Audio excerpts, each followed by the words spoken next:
मैं पूरे कैरियर में पहली बार सुन रही हूँ कि दलितों ने ठाकुरों की कलश यात्रा रोक दी और एक बार में ही बिल बिलाने लगे। बताइए, अभी तो शुरुआत है। जब अपने ऊपर बात आती है तब पता चलता है तकलीफ कितनी है। कि अब जब बात तुम्हारे ऊपर आई है तो कैसा लगा, जैसे को तैसा। अब तुम्हें इतना हाय तौबा ताता थैया तुम करने लगे क्योंकि पहली बार तुम्हारे साथ हुआ है। तुम्हारे साथ पहली बार हुआ तो तुम ताता थैया करने लगे, तुरंत बवाल मच गया। ओहो जी उत्तर प्रदेश में, ओहो जी मुख्यमंत्री भी हमारे बिरादरी हमारे समाज का, ओहो यू कैसे हो गया। लेकिन हुआ क्यों हुआ? क्योंकि स्प्रिंग को आप जब तक दबाओगे किसी ना किसी दिन वो बहुत तकड़े से जंप करेगी। और सबसे बड़ा उदाहरण जो कहने के लिए मैं बताऊं, फूलन देवी का है। कितना प्रताड़ित किया गया, लेकिन फिर उनका विकराल रूप भी लोगों ने देखा, फिर उनका एक धैर्य वाला रूप भी लोगों ने देखा जब वो संसद में पहुंची। तो एक पीड़ित व्यक्ति को आप कितना पीड़ित करोगे, तो कभी ना कभी तो वो करेगा ही। अब आपको तकलीफ होने लगी।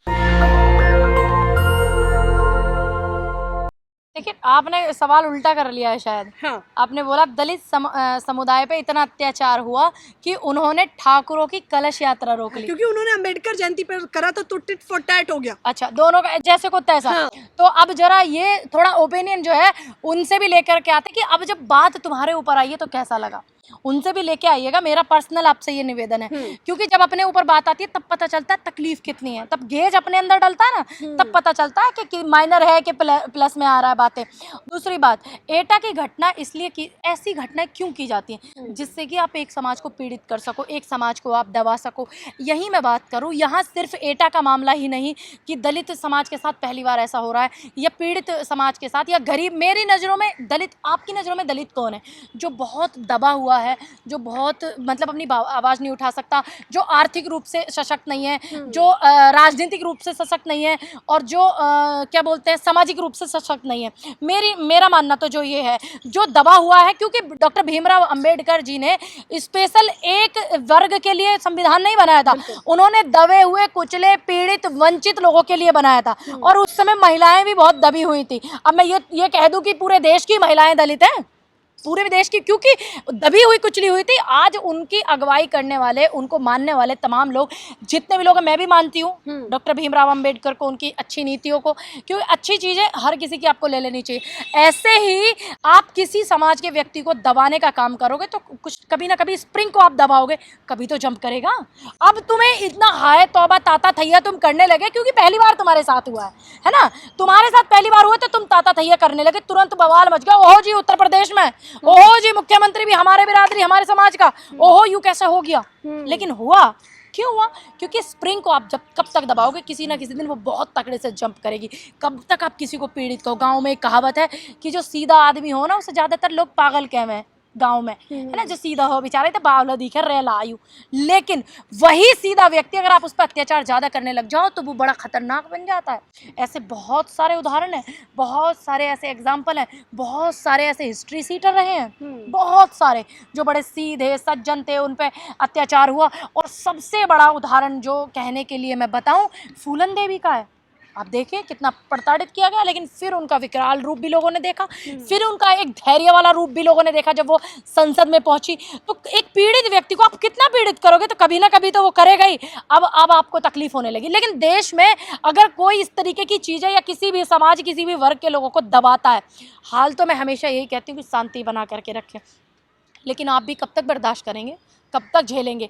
और एक चीज़ मैं इसके साथ कहना चाहूँगी, जो नेता हैं, कुछ नेता दलितों के नाम पे वाहवाही लूटते हैं, सिर्फ उनका वोट लेते हैं उनके नाम पर, ठीक। कुछ नेता जनरल के नाम पर, ब्राह्मणों के नाम पर, ओबीसीओ के नाम पर, ठाकुर जाट गुजर सबके नाम पे, हर जगह इस तरीके के लोग मिले, उनसे बच के रहिएगा। क्योंकि सहारनपुर का मामला है, फ़ोन करते रहे थे एक नेता को, जब भी जाकर के हमारे भाइयों ने उनकी जाकर के मदद की थी, दलित समाज के लोगों की। और जो उनका नेता सिर्फ उनके नाम पे, मैं नेता कौन है? नेता वो है जो जनता की आवाज़ उठाता है, जिसकी नज़रों में सब समान है, एक बिरादरी, एक समाज, एक, उससे कोई भी व्यक्ति कभी भी। देखिए, मुझे मेरे समाज ने ये सिखाया कि जो दबा हुआ है, जो पीड़ित है, जो तकलीफ में है, उसकी मदद करो, चाहे वो कोई भी हो।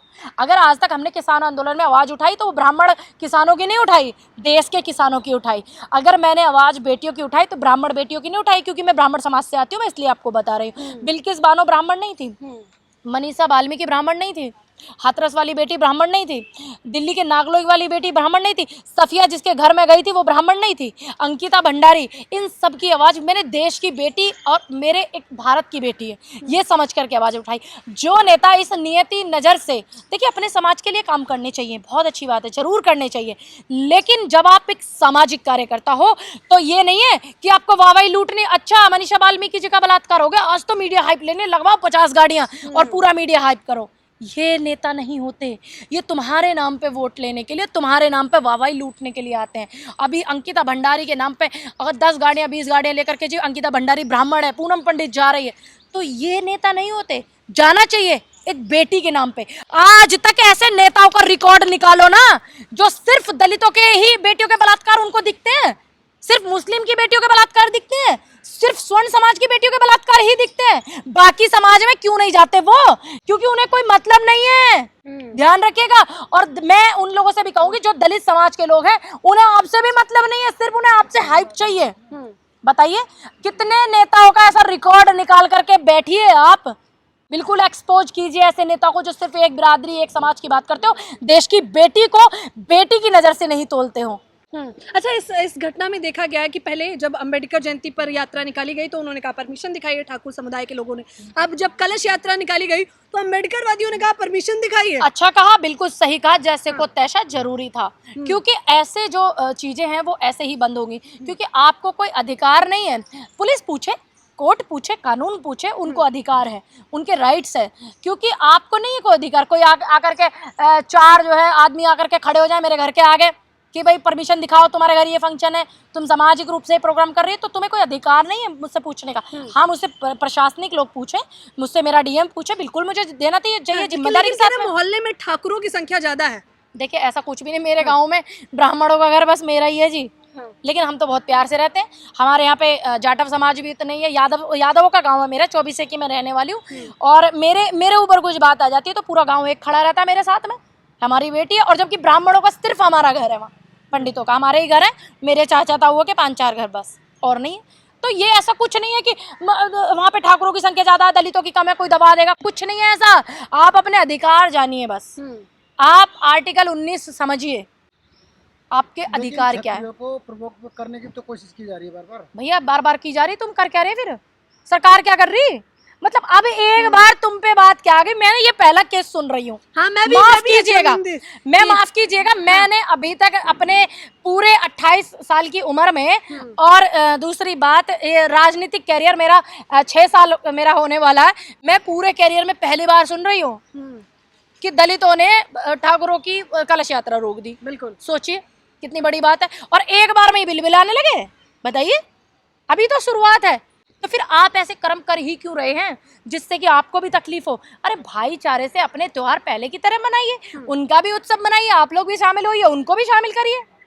लेकिन करली सेना पहले रामलाल जी सुमन से माफी मांगने की बात करती है, अब राजस्थान पहुंच गई है, उनसे कह रही है कि माफी मांगिए आप हनुमान बेनीवाल से। देखिए मैं बस इतना बोलूंगी, ये सिर्फ मुद्दों को भटकाने के लिए भाजपा द्वारा षड्यंत्र जो रचे जा रहे हैं उनसे आप बचिए। हमारे देश के जो एक्चुअल मुद्दे हैं उन पर आप बात कीजिए।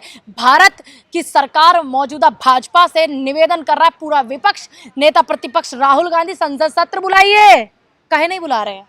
इस मुद्दे को दबाने के लिए सारा लोचा किया जा रहा है। अच्छा, ग्वालियर हाई कोर्ट का मसला भी आपने देखा होगा। अब मध्य प्रदेश की सरकार को कहा जा रहा है अम्बेडकर विरोधी, दलित विरोधी, क्योंकि बाबा साहब की परिसर में प्रतिमा नहीं लग पा रही। अब एक बात सोचिए, यहीं पर देखिए इनकी दबंगई और इनका अहंकार और राजतंत्र जो ये लागू करना चाहते हैं। मतलब जज के कहने के बावजूद भी ये उनकी बात के नियमों का पालन नहीं कर रहे, तो सोचिए कितना अहंकार इनके अंदर होगा।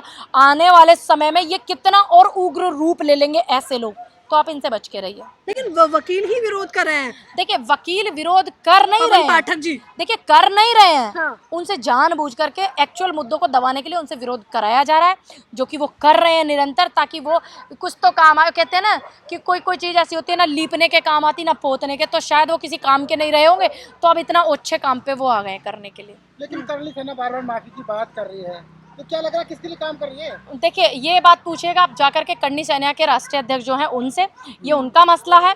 मुझसे बात कीजिए आप देश के मुद्दों पर, महंगाई पर, शिक्षा पर, महिला सुरक्षा पर। मुजफ्फरनगर की बेटी का, मुजफ्फरपुर की का बलात्कार हो गया, उस पर नौजवान लड़के बच्चे जो है, ये कितनी कम उम्र का लड़का, देखिए कैमरा लेके आया हुआ है भाई, अच्छा पेन, पढ़ा लिखा पेन लेकर के किसी दफ्तर में होता अगर आज नौकरियां निकलती तो, ठीक है। वो सामने खड़ा है, वो गाड़ी चला रहा है ना, वो बीए पढ़ा हुआ है, नौकरी करता, अपने क्षेत्र से बीडीसी है, नौकरी करता कहीं कलम लेकर के। लेकिन कभी अखिलेश यादव, कभी रामलाल जी सुमन, कभी बेनीवाल राजस्थान से बार बार जब करेंगे तो निकलेंगे ना। देख तो सरकार क्या कर रही है, सरकार से पूछो ना भाई, आप हमसे पूछ रहे हो ये सवाल, ये तो गुमराह कर रहे हैं। मैं आपको बार बार बता रही हूँ, गुमराह कर रहे हैं मुद्दों से। सरकार से भी तो किसी भी पत्रकार को, मुझे 6 साल हो गए इंटरव्यू कराते कराते, लेकिन कोई पत्रकार ये नहीं कहता मुझसे आकर के, हाँ जी मैं आज सरकार के उस व्यक्ति से इंटरव्यू करके आया हूँ इस मुद्दे पर, उसने मुझे ये जवाब दिया है। कोई क्यों नहीं। एक बार मैंने कोशिश की थी, कहीं मीटिंग चल रही थी भाजपा की बड़ी, तो वो कोशिश हमारी भी नाकाम रही थी कि बैठ कर के देश के मुद्दों पे कुछ सवाल करें, क्योंकि मैं बहुत बार बोल चुकी थी पत्रकारों से कि देश के मुद्दों पे आप बात करिए, तो कोई मतलब मौका ही नहीं देते जाने का पत्रकारों को। तो मैंने सोचा मैं कोशिश करती हूँ, लेकिन वो मेरी कोशिश फेल रही। चलिए मैं बता देती हूँ, मैंने ग्वालियर हाईकोर्ट के मसले पर दूसरे पक्ष से भी बात करी है, बार एसोसिएशन के अध्यक्ष से भी बात करी है और अनिल मिश्रा से भी। तो उन्होंने सीधे तौर पर कह दिया है कि जिस प्रकार से देखा जा रहा है, हम तो बाबा साहब को जो है संविधान निर्माता ही नहीं मानते। देखिए मैं अभी थोड़ी देर पहले आपको बता रही थी, ड्राफ्ट कमेटी के अध्यक्ष थे doctor Bhimrao Ambedkar, draft committee के अध्यक्ष। 180-90 लोगों के सिग्नेचर के साथ में संविधान बना, सबकी बहुत मेहनत थी। लेकिन इस बात में कोई झूठ नहीं है कि doctor Bhimrao Ambedkar draft committee के अध्यक्ष थे। देखिए बहुत सारी चीजें हैं, समझिए आप मेरी बात को। मैं जो कोट कर रही हूँ, पूरा का पूरा स्ट्रक्चर जो खड़ा किया 180-90 लोगों ने किया है, जिसमें महिलाएं भी शामिल हैं, और सिर्फ ड्राफ्ट कमेटी के अध्यक्ष डॉक्टर भीमराव अंबेडकर थे। और जयदत्त बिहारी जी, प्रेम बिहारी, वो उसको उन्होंने लिखा था, राइटिंग जो किया था उन्होंने किया था, प्रेम बिहारी जायजाद जी ने, ठीक। लेकिन ड्राफ्ट कमेटी के अध्यक्ष थे, जो मैं कोट कर रही हूँ, आप उसको गंभीरता से लीजिए। किसी ने क्या कहा उस पर मत जाइए। अच्छा, एटा की घटना जब मैंने आपसे बात करी तो मुझे ये जानना है कि जिस प्रकार से एक तबका कह रहा है कि उत्तर प्रदेश में ठाकुरों की सरकार है, बावजूद ठाकुरों को इतना अपमान तो नहीं सहने वाले। ओ, अब दिल पे बात आ गई आपके। हाँ। कोई बात नहीं, मेरे लिए सभी समाज बराबर हैं, लेकिन मैं बस इतना कहूँगी कि अगर आप किसी को बार बार प्रताड़ित करोगे तो कभी ना कभी स्प्रिंग की तरह वो जंप मारेगा। तो इससे आप ऐसे काम मत करो, देश में प्रदेश में शांति रहने दो, और इस चीज़ को दो समाज में मत बांटो, ना ठाकुरवाद में बांटो ना दलितवाद में बांटो। क्योंकि एक तरफ कुछ लोग कहते हैं कि हमें ब्राह्मणवाद खत्म करना है, ब्राह्मणवाद खत्म करना है, हमें जाटवाद खत्म करना है, हमें गुजरवाद खत्म करना है। तो वहीं मैं ये भी कहती हूँ कि हमें, बहुत सारे पत्रकार है इंटरव्यू जो दलित चैनल भी चलाते हैं, वो कहते हैं हमें मनुवाद खत्म करना है। बिल्कुल, वाद के सख्त खिलाफ होना चाहिए, चाहे वो कोई सा भी वाद हो, फिर चाहे वो अंबेडकरवाद हो, फिर चाहे वो दलितवाद हो, फिर चाहे वो ब्राह्मणवाद हो, फिर चाहे वो जाट गुजरवाद हो, चाहे यादववाद हो, चाहे मुस्लिमवाद हो। वाद किसी भी शब्द के अगर पीछे लग जाता है तो फिर वो उग्र रूप ले लेता है, सीधी सी बात है। बहुत सारे लोग हैं, इतने सारे दलित चैनल चलते हैं, उनको ये चीज़ बोलते हैं मनुवादी बिल्कुल खिलाफ है, लेकिन एक बार भी कुछ लोग ये नहीं बोलते कि वाद कोई सा भी हो किसी को सपोर्ट नहीं करना चाहिए।